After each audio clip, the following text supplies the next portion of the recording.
I love that, as you were saying to me sort of off air, that the reason that the Box of Delights, the Box of Delights success was essentially the trial run for having a huge budget Narnia production made, that you've made a documentary about the Box of Delights, and then that was your trial run for making a Narnia documentary. Because I imagine there must have been something in you for a long time that thought, I would love to make this Narnia follow-up, because you'd probably seen the great reunion in 2003 100 times and went, right, we need a bit more here.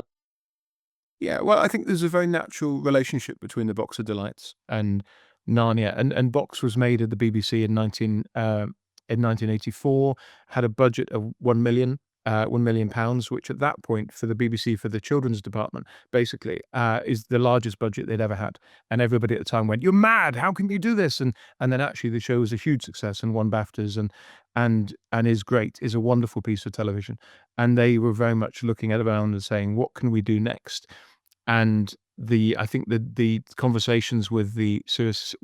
Lewis's with the estate were very complicated, and it wasn't an easy property for the BBC to bring on board. But I think it was showing them Box of Delights and saying, "Look, we can make you a Narnia series that will be a similar kind of scale, similar grandeur to what we've done on Box," that convinced the Lewis estate to go ahead and let that happen, because it could have easily not happened at that point, and none of this would have happened. But Narnia gets the 3 million budget to kind of come out of the blocks and to say, because it's the level of fantasy is so much bigger than Box. Box is quite a real world kind of fantasy in a way, even though it's a period piece. And with Narnia, you hear like, well, we've got like a talking lion, and we've got like loads of all these talking animals and statues and giants and witches, and it was always going to be a bigger world. So yeah, I don't think of it as kind of a practice run, if you like, because I think in both cases, the work, that the BBC did on both those shows is amazing and outstanding. But it's very much they were building on the success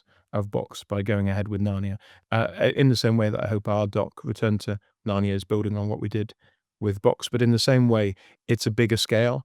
The Return to Narnia is a 2 hours, 10-minute film. It's the biggest film like this that we've ever made for the BBC. I think it's the biggest special feature type film that the BBC have ever produced, and the scale of what we've been busy on since basically for the last 4 months or so has been large. I'll try to be quite ambitious with it.